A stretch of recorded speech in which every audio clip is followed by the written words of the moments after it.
El fenómeno que puede traer lluvias o sequías, el evento que puede ser una bendición o una maldición, un caso de estudio a nivel mundial. Seguramente has escuchado lo que es el niño y la niña, pero ¿cuál es su función? ¿Por qué se llama así? ¿Sabías que existe un super niño? ¿Y es cierto que el cambio climático está interfiriendo en su comportamiento en algo más errático e inusual? Es por eso que en esta ocasión les voy a hablar acerca de el fenómeno de los niños. Pero primero hay que saber qué son. Son eventos naturales ocasionados por cambios físicos pero con consecuencias biológicas, económicas y sociales. El escenario en que se desarrolla es en el Océano Pacífico. Es ahí donde la fluctuación de agua, temperatura y presión atmosférica ocasionan este tipo de macroeventos. Generalmente la temperatura del mar y la presión atmosférica se mantienen en unas variables constantes, manteniendo un equilibrio dinámico. Sin embargo, cuando ocurre alguna anomalía es cuando desarrolla este tipo de fenómenos. Para que la Tierra vuelva en su estado habitual, necesita liberar toda esa energía alrededor del mundo. Ahora bien, ¿cada cuándo se originan? Aunque sabemos que este fenómeno es cíclico, no podemos pronosticar exactamente cómo será a futuro, ya que, como hemos visto, su origen es caótico. Lo que sí se puede hacer es monitorear constantemente la temperatura del mar y la presión atmosférica para poder saber cómo se va a desarrollar en el año. Este fenómeno es cíclico, y aunque no podemos saber exactamente cada cuándo ocurrirán, sí podemos saber el periodo en que se desarrollan, y es más o menos de 2 a 7 años. Este ciclo consiste en 3 etapas. La etapa cálida, conocida como el niño, la etapa neutral o de transición y la etapa fría, conocida como la niña. Cada etapa dura un año aproximadamente. Sin embargo, no significa que el ciclo sea consecutivo, sino que también puede llegar a ser repetitivo. Uno podría pensar que sería niño, transición, niña, transición, niño, y sin embargo se ha visto niño, niño, transición, transición, niña, niño, ya que como hemos visto su origen es caótico. Lo que sí se ha visto es que la etapa de transición entre el niño y la niña o viceversa se ha visto reducida significativamente.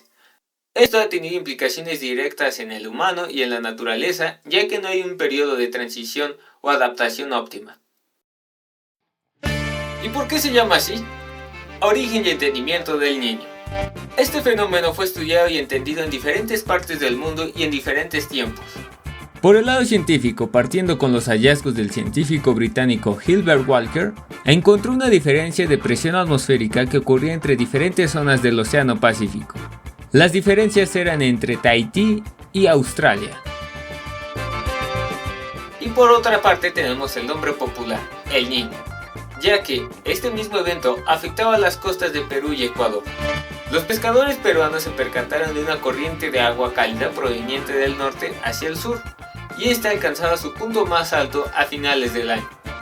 La coincidencia de las fechas decembrinas del nacimiento del niño Jesús con este evento fue el origen del nombramiento como el fenómeno del niño. El nombre fue adoptado internacionalmente y así es como mundialmente terminó conociéndose. Ahora ya sabes por qué se llama el niño, aunque su nombre más técnico y científico sería ENOS, que en realidad sería el niño oscilación del sur. Están los niños y están los super niños.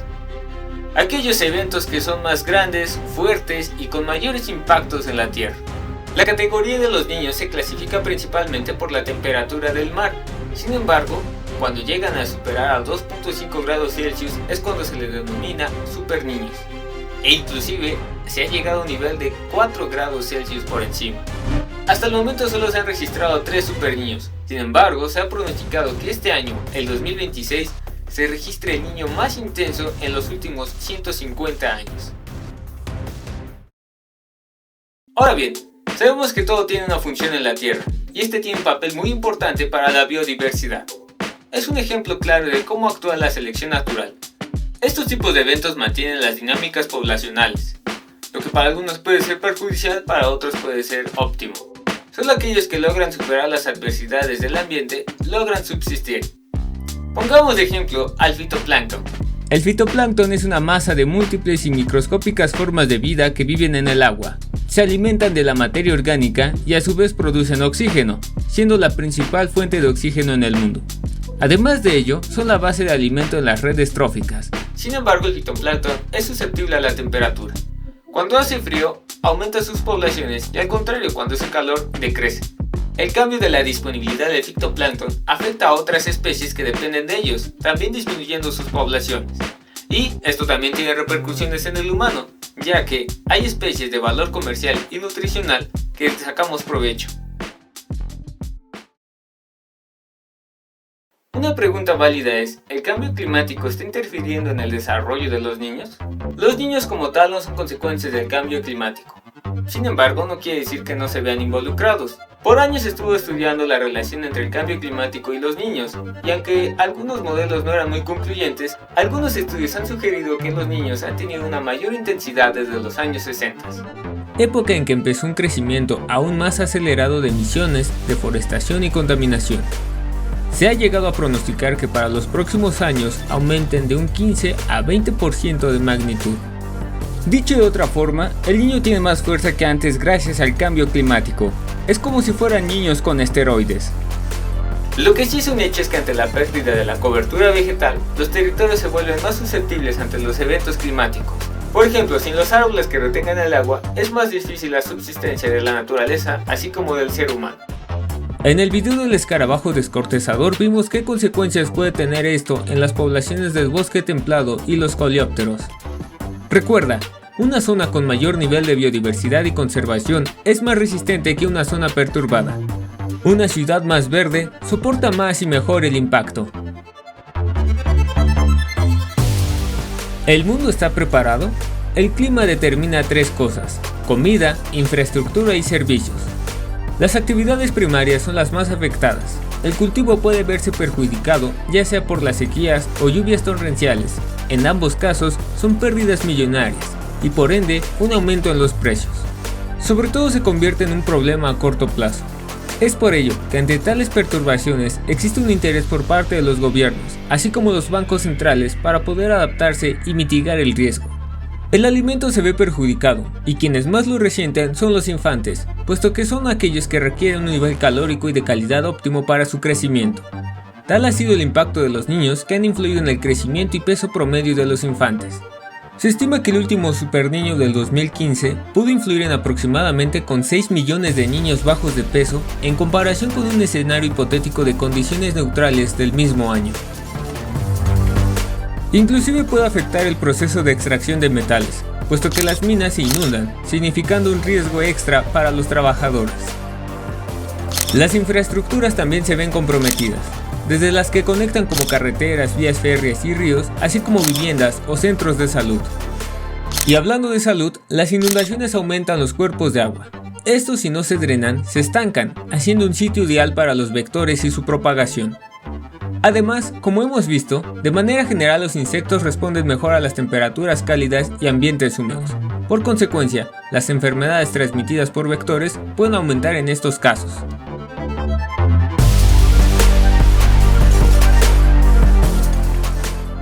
¿Cuáles serían los países más afectados? Esta es una pregunta bastante interesante, pero un poco más difícil de contestar.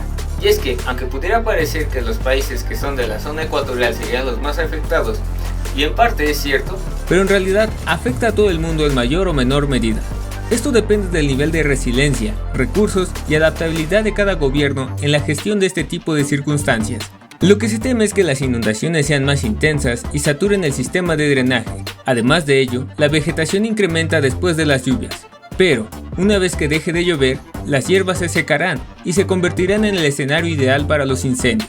Por cierto, ante el periodo de sequías prolongadas e intensas, los suelos no llegan a absorber el agua, inclusive pueden actuar como una capa hidrofóbica, o sea que el agua no se filtra con tanta facilidad. Esto significa inundaciones más intensas. ¿México está preparado? Todo depende del nivel de prevención y respuesta. Si se actúa oportunamente, podría minimizarse el riesgo, inclusive de sacarse algún provecho. En el país el Niño impacta con lluvias más intensas en el invierno y más débiles en verano. En la zona centro y norte del país se incrementan los frentes fríos en invierno, mientras que en verano aparece la sequía y disminuye el número de huracanes en el Atlántico, Mar Caribe y Golfo de México. Un caso puntual sería su aplicación en el sector agrícola. Los cultivos del maíz y frijol son esenciales en la canasta básica mexicana, por lo que saber aprovecharlos sería lo ideal para los agricultores. Otra de las repercusiones que tiene el niño es sobre el cultivo de los productos fructíferos, interfiriendo en el periodo de latencia. Esto significa que las plantas presentan un estado para soportar las inclemencias, por lo que los agricultores tienen que invertir en agroquímicos para poder continuar con la producción. También, como hemos visto en el video anterior del escarabajo, los bosques pueden verse afectados por estos cambios climáticos. Sin embargo, cada especie y condición es diferente. Hay algo importante que hay que decirse: la diferencia de clases hace más tolerable o intenso los eventos extremos. La percepción del niño no es la misma en todas partes, inclusive en un mismo país o en una misma región. El estatus socioeconómico se convierte en un factor determinante que influye de manera directa en la capacidad de respuesta y vulnerabilidad de las personas. Aquellos quienes pueden costear los alimentos, aun ante la alza de estos, así como tener medidas de adaptación como el aire acondicionado o reservas de agua con cisternas, marca una notable diferencia entre la calidad de vida con aquellos quienes no pueden acceder a los alimentos básicos. Eso sin mencionar las condiciones más cómodas para poder desenvolverse en un mejor ambiente. Ya vimos que el niño, al igual que Thanos, son inevitables, pero sí podemos desarrollar alternativas y medidas de adaptación. Aunque las acciones de reducir tu huella ambiental siempre son buenas y útiles, es necesario implementar estrategias de adaptación y prevención, exigir al Estado planes y medidas correspondientes. Más estaciones de monitoreo. Para una mejor precisión, es necesario contar con más equipos que corroboren o brinden más datos. Se deben estudiar las zonas más susceptibles de asentamientos humanos. Un correcto estudio podrá salvar vidas, mejorar la calidad de vida y ahorrar gastos en pérdidas millonarias. Si hay sequías, es necesario implementar medidas de control y prevención como brechas cortafuegos, así como un monitoreo continuo sobre los bosques para la prevención de plagas. En cambio, si hay inundaciones, se requiere mantenimiento de los drenajes e implementar campañas de los vectores. Otro punto muy importante sería mejorar la comunicación entre la ciencia y las personas. Si un agricultor está informado, podrá hacer un mejor cálculo para prevenir posibles pérdidas. Desarrollar tecnologías prácticas, sencillas y efectivas que permitan almacenar el agua. Finalmente, los países deben comprometerse a reducir su impacto ambiental y a su vez restaurar la biodiversidad para una mejor resiliencia. No tiene caso combatir contra las fuerzas de la naturaleza. Más bien, hay que entenderlas para vivir en armonía. Sé que es algo difícil, pero con la colaboración, estudios y medidas aplicadas será posible. ¿Y tú, crees que México o tu región estará preparado para el próximo niño? Te leo en los comentarios. Yo soy el biólogo García y lo viste aquí en Proyecto DNA. Hasta la próxima.